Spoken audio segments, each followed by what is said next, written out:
Нұрдың Нұх пайғамбарға көшуі. Шиш пайғамбар Мұхаммедтің нұрына адал болады. Ол нұр Шиштің белінен Ануш пайғамбарға ауысты. Ануштан Кинанға мирас болды. Кинан өлген соң, оның ұлы Мақайылға нәсіп болды.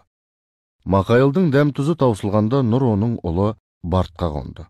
Нұр осылайша 5 атаны басып өтіп, Ыдырыс пайғамбарға жетті. Нұр оның маңдайында шолпан жұлдызындай жарқырап тұратын.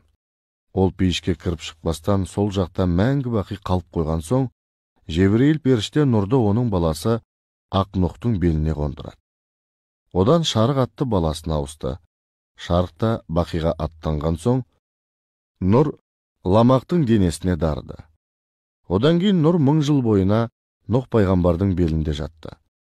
Оның нышаны Нұхтың жүзінде таң алдындағы таза шықтың тамшысындай мөлдіреп тұратын. Нұхтың Сам, Хам, Жаппас есімді 3 ұлы болды. Нұх қайтыс боларында Самды шақырып алып, пайғамбарлардың тәжі, екі дүниенің сардары Мұхаммедтің нұрына ие бол, әдеп пен тақуалықта табанды бол деді. Сонда Сам, Мұхаммед деген кім деп сұрады. Ол ақырдың соңында шығатын пайғамбар деп жауап берді. Оның дәрежесі сізден де ұлық па? Ей ұлым, егер ол болмағанда, біз топан судан аман қалмас едік.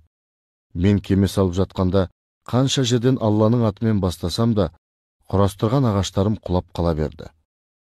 Соның мәнісін Жаббар Хақтан сұрадым. Ол былай деп жауап берді. Ей Нұх, ақырдың пайғамбары Мұхаммедке салауат айт, сонда ісің оңға басады. Сонан соң кеменің әрбір тақтайына барша пайғамбарлардың есімдерін ерінбей жаздым. Бірақ бәрінің сиясы оңып кете берді.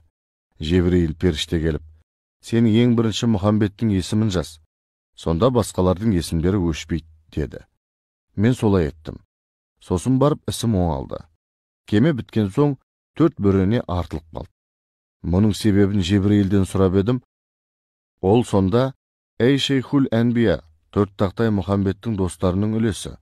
Олар Әбубәкір, Омар, Оспан, Әли. Қалған 4-еуіне солардың есімдерін жаз, деді. Мен солай еттім. Соның арқасында кеме мінсіз құралып шықты. Әке, ең ұзақ жасаған пайғамбар сіз екенсіз. Ұлық Алла сізге 1000 жыл ғұмыр жазды. Сізде арман бар ма? Ұлым, арманның көкесі мына менде деп көкірегін нұқыды. Ол не арман? Мұхаммедтің үмбеті болсам деген арман ет. 1000 жыл ғұмырымды үмбеттіктің бір күніне айырбастар едім. Әке, адамзатты топан судан құтқару сіздің маңдайыңызға жазылған бақыт. Осының өзі ұлық дәреже емес пе? Балам, сен әлі шикісің. Мен азғантай адамды азғын топтан ғана айырып алдым. Ал Мұхаммед мәңгілікке созылатын рухани ілімнің шырағын жағып, адамзатты қараңғылықтан құтқарады. Менің шапағатым жан-жануар мен ауылдағы азғана ағайынға тиді. Ал Мұхаммед 18 000 ғаламға рахмет етеді, деді. Баласы Мұхаммед пайғамбардың дәрежесін естігенде сілейіп отырып қалды. Нұх ұлына нұрды аманаттап, оған ел ішіндегі Шәуіл деген кісінің ең тақуа, ең әдепті бір қызын айттырып алып берді. Ол қыз бір ұл туып, оған Ирпақшат деп ат қойды. Ирпақшат нұр таратушы шырақ деген мағынаны білдіреді екен. Сам 500 жыл бойы өмір сүріп, пәниден бақиға аттанады. Ол да әкесінің дәстүрімен ұлына нұрды өсиет етіп, оған Маржан атты қызды алып береді. Одан Худ пайғамбар дүниеге келеді.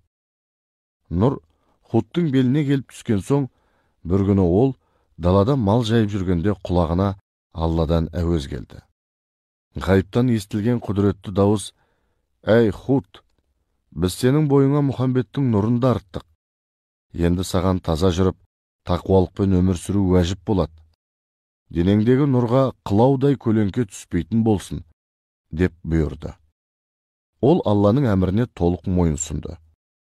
Худ дүние салғанша, нұр оның бетінде толған айдай әдемі сәуле шашып тұратын. Нұр Худтан Салихқа ауысқанда, оның жамалында найзағайдай от шашып, дұшпандарын ықтырып тұрды. Нұр 7 атаны басып өтіп, Ыбрайымның әкесі Azардың беліне көшет.